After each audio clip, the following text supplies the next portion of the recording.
جاؤ پہاڑ میں بتاؤ یہ جیمز کا پہلا اور نیم خود نوشت ناول ہے جو 1953 میں شائع ہوا۔ یہ ناول ایک افریقی نژاد امریکی لڑکے جان گرمز کی کہانی بیان کرتا ہے جو 1930 کی دہائی میں نیویارک کے ہارلم علاقے میں پرورش پا رہا ہے۔ یہ ناول مذہب، گناہ، نجات، شناخت، نسل پرستی، خاندانی جبر اور روحانی جدوجہد جیسے گہرے موضوعات کا احاطہ کرتا ہے۔ ناول کا عنوان ایک مشہور افریقی نژاد امریکی مذہبی گیت سے لیا گیا ہے جس کا مطلب ہے سچ کو پہاڑوں پر جا کر بلند آواز میں بیان کرو، یعنی حق، ایمان اور سچائی کا اعلان۔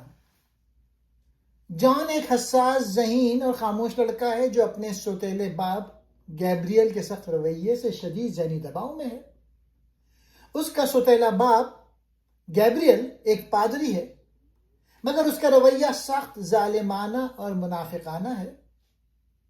جان مذہب سے ڈرتا بھی ہے اور اس کی طرف کھینچا جاتا بھی ہے۔ جان اپنی زندگی میں سوالات کرتا رہتا ہے، کیا میں واقعی گنہگار ہوں؟ کیا خدا مجھے قبول کرے گا؟ کیا مذہب نجات ہے یا قید؟ ناول کا ایک بڑا حصہ فلیش بیک پہ مشتمل ہے جس میں جان کے خاندان کے افراد کی زندگیوں کی کہانی بیان کی جاتی ہے۔ فلورنس پادری کی بہن ہے۔ وہ عورتوں پر مردوں کے ظلم، مذہبی منافقت اور سماجی ناانصافی کی نمائندہ ہے۔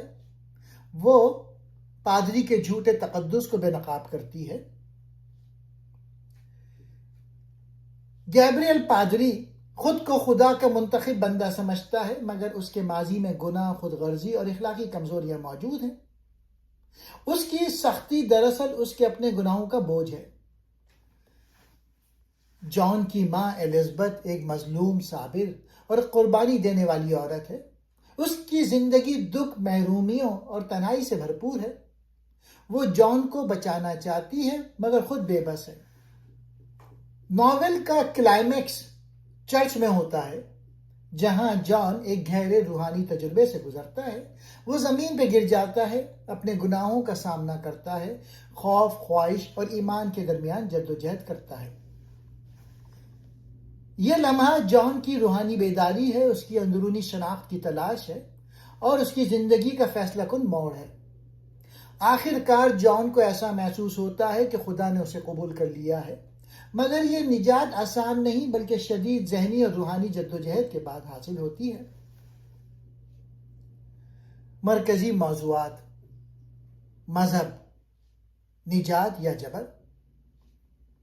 مصنف مذہب کو دو زاویوں سے دکھاتا ہے، ایک طرف ایمان، امید اور نجات، دوسری طرف خوف، جبر اور منافقت۔ پادری جیسے کردار مذہب کو طاقت کے طور پہ استعمال کرتے ہیں جبکہ جان جیسے کردار اس میں سچ کی تلاش کرتے ہیں۔ گناہ اور نجات۔ ناول یہ سوال اٹھاتا ہے، کیا انسان گناہ سے آزاد ہو سکتا ہے؟ مصنف کے نزدیک نجات کوئی آسان تحفہ نہیں بلکہ خود شناسی، سچ کا سامنا اور درد سے گزرنے کا عمل ہے۔ شناخت کی تلاش۔ جان سیاہ فام ہے، غریب ہے، حساس ہے اور اپنی جنسی اور روحانی شناخت سے الجھا ہوا ہے۔ یہ ناول دراصل ایک نوجوان کی اپنی اصل پہچان کی جدوجہد ہے، نسل پرستی اور سماجی حقیقت۔ اگرچہ ناول براہ راست سیاست پہ نہیں مگر افریقی نژاد امریکیوں کی غربت، خوف اور سماجی دباؤ ہر جگہ محسوس ہوتا ہے۔ مذہب ان کے لیے ایک پناہ بھی ہے اور ایک قید بھی۔ مصنف کا بنیادی پیغام یہ ہے کہ سچا ایمان خوف سے نہیں، سچ سے جنم لیتا ہے۔ مذہب اگر محبت اور انصاف سے خالی ہو تو وہ روح کو قید کر دیتا ہے۔ انسان کو خود کو پہچاننے کے لیے اپنے اندھیرے کا سامنا کرنا پڑتا ہے۔ یہ کتاب ہمیں سکھاتی ہے کہ نجات باہر سے نہیں، انسان کے اندر ہوتی ہے۔ یہ ناول ایک روحانی سفر ہے، ایک خاندانی المیہ ہے اور ایک سماجی آئینہ ہے۔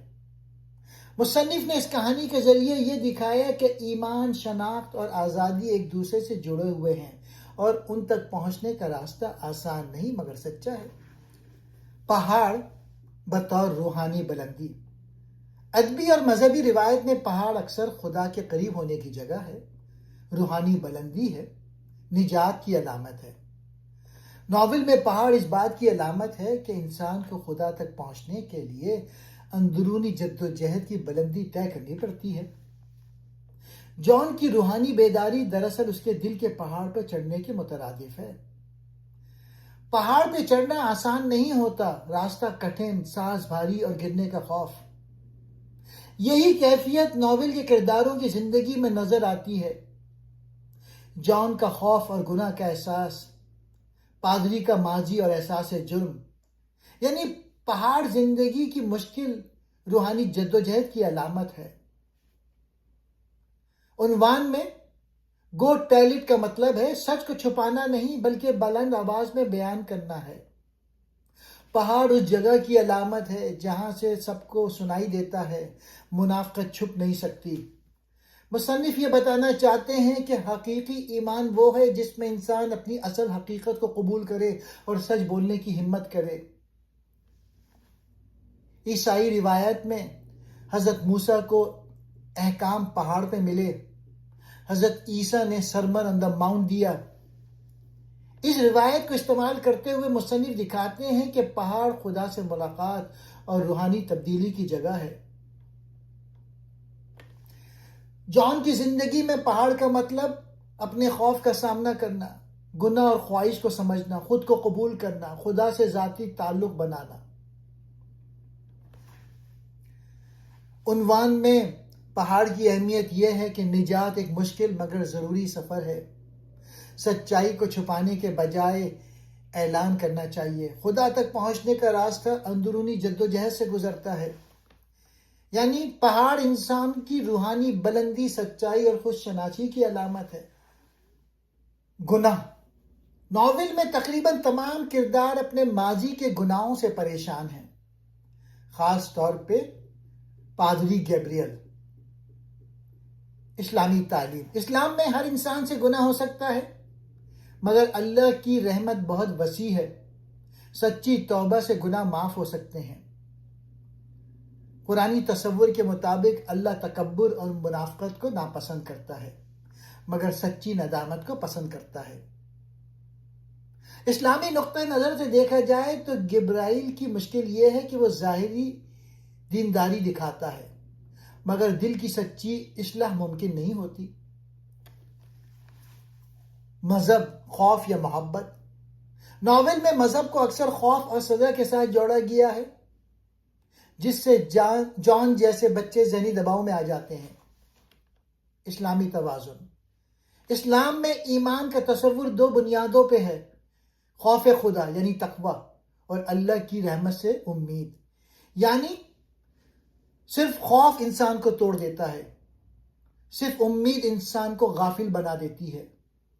دونوں کا توازن مطلوب ہے۔ اس زاویے سے ناول یہ سبق دیتا ہے کہ دین اگر صرف ڈرانے کا ذریعہ بن جائے تو روحانی نشوونما رک جاتی ہے۔ اسلام میں سب سے اہم چیز نیت ہے۔ اعمال کا دار و مدار نیتوں پہ ہے۔ ناول میں پادری گیبریل کی عبادت میں غرور شامل ہے۔ جان کی تلاش میں سچائی ہے۔ اسلامی نقطہ نظر سے اخلاص والا کمزور انسان ریاکار مضبوط انسان سے بہتر ہے۔ اسلام میں سب سے بڑی جدوجہد اپنے نفس کے خلاف جدوجہد ہے۔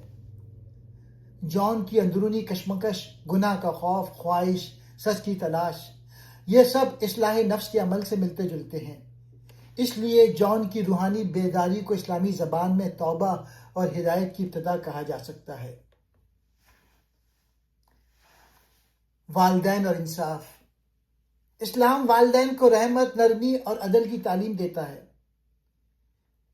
جبرائیل پادری جو کہ ستیلا باپ تھا، سخت تھا، جانبدار تھا اور بعض اوقات ظالم نظر آتا ہے۔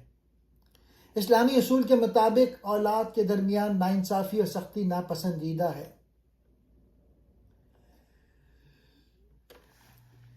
اسلامی نقطۂ نظر سے ناول یہ پیغام دیتا ہے کہ ظاہری دینداری کافی نہیں، دل کی اصلاح ضروری ہے۔ خوف اور امید کے توازن سے ایمان مضبوط ہوتا ہے۔ سچی توبہ انسان کو بدل سکتی ہے۔ والدین کی سختی بچوں کو دین سے دور کر سکتی ہے۔ اللہ کے قریب ہونے کا راستہ سچائی اور اخلاص سے گزرتا ہے۔ اس ناول کی کہانی کو اگر اسلامی زاویے سے دیکھیں تو یہ ایک ایسی کہانی بن جاتی ہے جو ہمیں یاد دلاتی ہے کہ انسان کمزور ہے مگر اللہ کی رحمت وسیع ہے اور حقیقی نجات خود احتسابی توبہ اور اخلاص سے ملتی ہے۔